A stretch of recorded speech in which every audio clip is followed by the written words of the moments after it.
pour se justifier de profiter un appartement de la ville de Paris dont le loyer est largement inférieur au prix du marché, la conseillère du 20e arrondissement, proche de Jean-Luc Mélenchon, explique qu'elle ne veut pas se loger dans le privé et participer à la spéculation immobilière.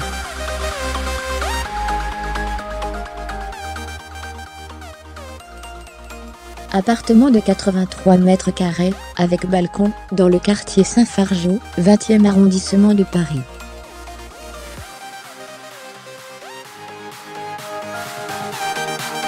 Pour un loyer de 1,300 € par mois, Danielle Simonet s'en tire très bien. Trop bien? La conseillère de Paris, membre de la France Insoumise, est l'objet d'une nouvelle polémique immobilière, après les révélations du Parisien, ce jeudi 26 octobre.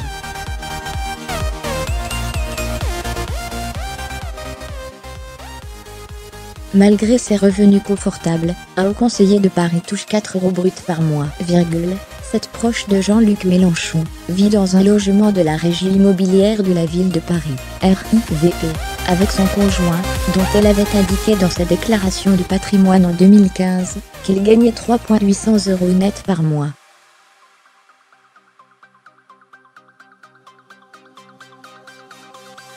Précision d'importance, leur appartement n'est pas une HLM, mais correspond à la catégorie des loyers libres.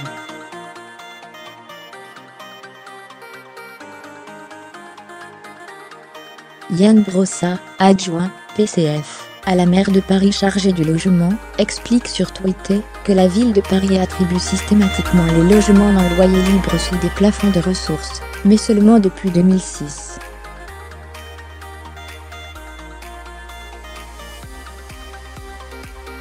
Or Danielle Simonet, arrivée en 2003 dans son appartement, n'a donc pas dû se plier à cette condition, et se trouve dans la légalité la plus totale.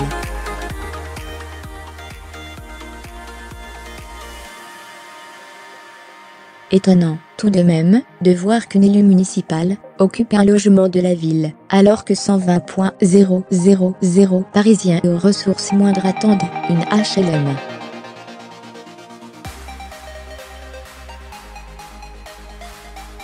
Je ne veux pas me loger dans le privé, enrichir un propriétaire, et participer à la spéculation immobilière. Et la justification de Danielle Simonet a surtout de quoi étonner.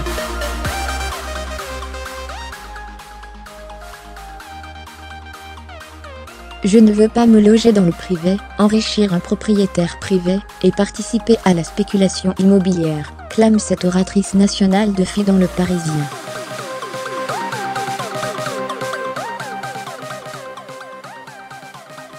Sans manifestement se soucier des très nombreux Parisiens lambda qui, n'ayant pas eu le choix que de se loger dans le privé, aimeraient eux aussi avoir la possibilité d'échapper à la voracité du marché immobilier privé dans la capitale.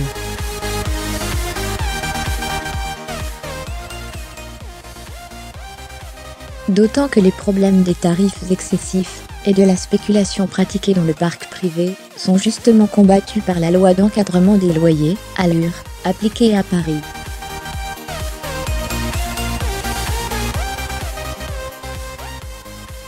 Grâce à ces nouvelles règles, Danielle Simonet peut espérer se reloger dans le privé à des prix plus raisonnables.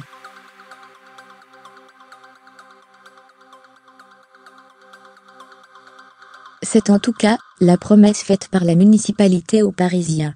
Justement, qu'en serait-il pour l'élu si elle déménageait?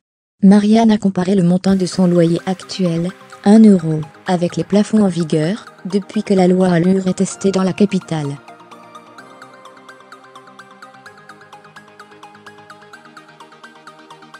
Résultat, le loyer de référence fixé par l'Observatoire des loyers de l'agglomération parisienne, OLA, pour un 83 mètres carrés à Saint-Fargeau est de 1 €, et le plafond de 1 €.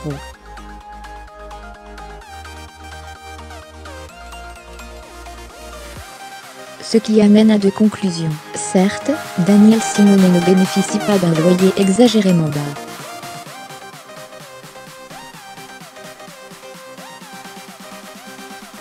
Mais à l'inverse, si l'élu considère que cela reste spéculatif, son moyen de combattre le phénomène paraît confortable et légèrement individualiste.